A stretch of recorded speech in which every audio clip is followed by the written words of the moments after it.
This episode was slow, but I couldn't look away. I get why some people wanted more movement, but the weight of this episode, the performances, the backstory, and the emotional depth made it one of the most important of the season. We finally get answers about Cobel's past, her ties to Lumon, and why she ultimately turned against them. I'm gonna stop yapping now and let's get into it.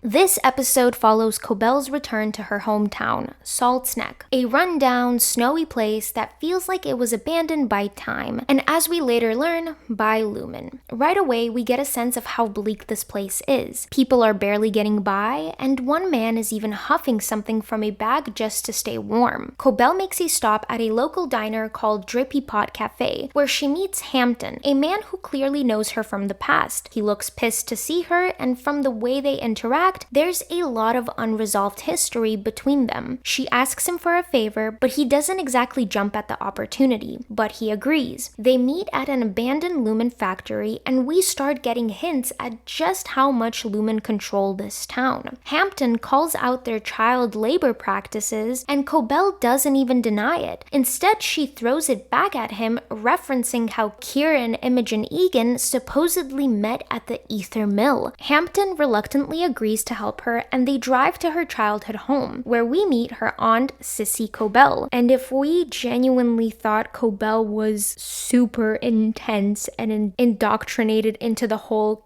Egan belief system, Sissy cranks that up to a gajillion. She's the type of person who lives and breathes Kier's teachings, and she makes it clear that Cobel is not welcome here. However, Cobel being Cobel forces herself into her old house. Now inside, we see Cobel's old childhood room, with markings of her height up until age 12. When she asks about her belongings, Sissy reveals that she sold them, including what Cobel came back for. The two argue, digging into their family history, and we learn Cobel's mother, Charlotte Cobel, was not a true believer. Sissy pulled out Charlotte's tube before she died, insisting she did it to free her from her suffering. Drummond, yes, Mr. Drummond, recently contacted Sissy, and she refuses to say why. Although we can understand why, especially after Cobel's departure. Cobel manages to find the key to her mother's old room. Inside, she finds a few personal items. We see a photograph of what I assume is a younger Cobel, and we see the ventilator her mother was using to breathe through. Cobel then decides to plug in the breathing tube into the ventilator, lay on her mother's bed, and breathe through it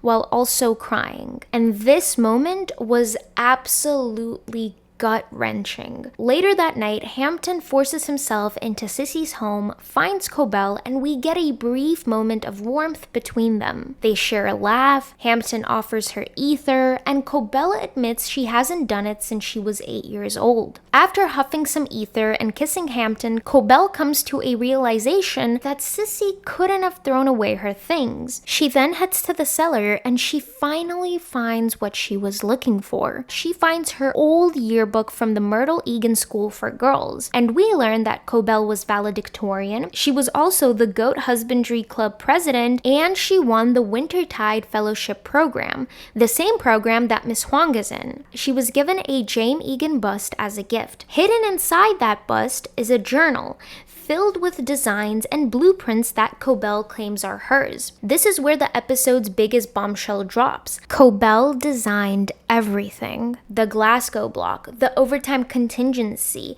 circuit blueprints, and we also see drawings of the severance procedure, meaning she created it. This changes everything. She goes back outside, tells Hampton to wait for her, and in the final moments, she goes to Sissy and tries to explain to her that she created everything. But Sissy, in full cult mode, tries to burn the journal. Cobel saves it and tells Sissy that she hopes she dies painfully. Cobel takes Hampton's truck, and as she drives off, she picks up the phone call from Devon. She learns that Mark has been reintegrating, and in the final moments, she asks him to tell her everything.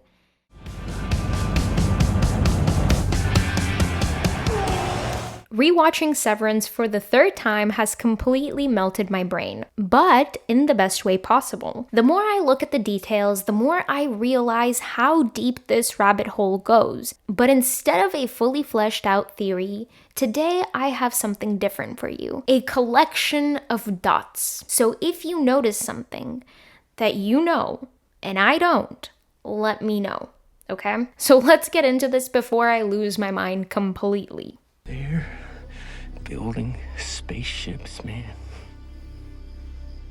Let's start with ether, because weirdly enough, everything seems to circle back to it. Now, historically, diethyl ether was used as an anesthetic, but before that, it was part of the wild ether frolics of the 1800s, where people inhaled it for its intoxicating effects. It made people feel euphoric, lowering their inhibitions. That's where it gets interesting, because we know Lumon originally started as a soap manufacturer, and ether, as I found out yesterday, was used in soap production. Could Lumon have discovered, either by accident or experimentation, that ether not only cleaned the body but also made people easier to control? Maybe workers exposed to it became more compliant, and that planted the seed for their future endeavors. And here's something that really stuck out to me. In one of Lumon's official YouTube videos, the description for the video says, "We must not forget that it, Severance, could be the key to unite us all, heroically pulling us back from the precipice of disorder." So Lumon has always been obsessed with control, pulling people back from disorder. What if ether was their first attempt? It worked kind of, people were more compliant, but it had nasty side effects. So they needed something better, more precise, less messy. Enter Severance. Their aim is to continually develop better tools and equipment to improve life quality and to do it in such a way as to assure efficient and economic operation. Now, the second thing I want to talk about today is Salt Snack. Shout out to Fish Sticks Jr. for posting the props used at the Zufu restaurant from episode 6. Now, here we can see a newspaper clipping prop which talks about a lawsuit against Lumon. We know that Lumon owned an ether plant in Salt's Neck, and big shocker, it poisoned the town's water supply. The article states that former residents are suing Lumon. Given what we know about ether and its toxicity, this spill likely had serious long-term effects. And here's the kicker. Lumon has never faced real consequences. So the big question here is, was this a one-time disaster, or has Lumon been poisoning water supplies in multiple locations? Could there be more Salt Snack out there? Towns that were abandoned, communities that were destroyed because of industrial spills, or intentional experiments? Now, with that being said, let's go back to water, because water has been a major symbol in Severance. Lumon's logo is a water drop. There's a water tower in the parking lot. Harmony's paintings show hurricanes and storms. Petey was in the shower when his reintegration sickness kicks in. The waterfall at Woe's Hollow. And this is also something interesting that I would want to point out. When Irving was trying to get Milchick to switch Helena back to Helly, he was drowning her. Now, Milchick and Helena were very upset. And I get why, because they both had a fear of Helena drowning, and if Helena were to die, Milchick would get in a lot of trouble. But maybe that was not the reason why. Maybe it was because of what was in the water. Now, could Lumon be doing something more with the water? Are they drugging it? Maybe it's like MK Ultra style mass experimentation. Too far? Maybe, but also maybe not. And then there's the bottle of vodka in the restaurant called Amnesia Vodka. Come on, that name is way too on the nose to be a coincidence. Is Lumon's endgame erasing memories entirely, and are they dosing people with something through the water supply, and that's something being ether? Let me know what you guys think about this. This might be a reach, but it also doesn't really feel like one. Now let's talk about Cobel, because if there's one person who might hold all the answers, it's her. From what we've seen so far, Cobel wasn't just some high-ranking Lumon employee. She created the Severance procedure. And after this last episode, I can't shake the feeling that she created it for a personal reason, maybe even to help her mother. Now we know from Sissy that Cobel's mother was sick in the soul, and that could mean a lot of things. But whatever it is, Cobel grew up seeing suffering firsthand, and if her mother's condition was tied to ether, or something Lumon did, she might have been desperate to find a solution. So here's the big question. Did Cobel create Severance as a better alternative to ether? If Severance was originally created as a medical procedure to help people with pain, mental illness, or trauma, then it wasn't necessarily evil at first. Maybe Cobel actually believed she was doing something good. What if the entire Severance procedure started as an alternative to opioids, anesthesia, or even psychiatric medication? Consider this. A powerful biochip made from living protein that once surgically implanted in the brain could make it possible to program or upload an unlimited amount of information into the mind.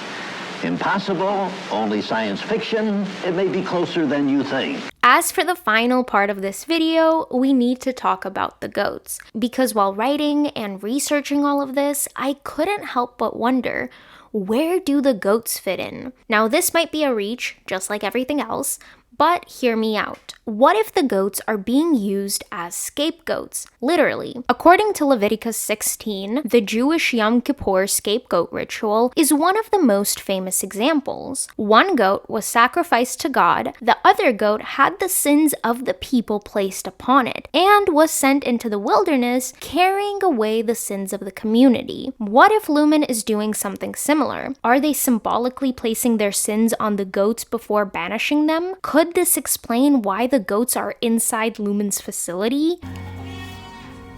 Oh my god. What the hell? Now that we've laid everything out, what is Lumon's true goal? Here are a few possibilities. Number 1, total obedience. Here, Egan was obsessed with discipline and control. Severance isn't just about creating better workers, it's about engineering a more obedient species. As Helly put it, We're prisoners! no past, no rebellion, just pure compliance. Number 2, cleansing the mind. Lumon began as a soap manufacturer, and soap is about cleaning. Could they have always been in the business of purification? First the body, now the mind? Ether was used in cleaning products. The Severance chip cleanses memories. Goats could symbolize the scapegoat ritual, removing sin or undesirable traits. Severance isn't about work-life balance, it's about creating the perfect, purified mind. Now, there's no single answer yet, but the pieces are starting to come together. And that is it for today, my friends. If you've spotted something I haven't, and if you have any different thoughts, wild theories, or tiny details that might connect something we missed, let me know in the comments down below. And just a reminder, these are just theories, questions, and observations. It's not a competition of who's right or wrong, it's about piecing this mystery together as a community. Now, one final thing before I go. Before the season finale, I'll be making a video where I go through your theories, the crazy ones, the plausible ones, and everything in between. If you want me to talk about your theory, I've included a Google form in the description. Fill it out, send it over, and we'll get into it. Thank you to everyone who took the time of day to watch or listen to this video. Praise Kier. Until next time.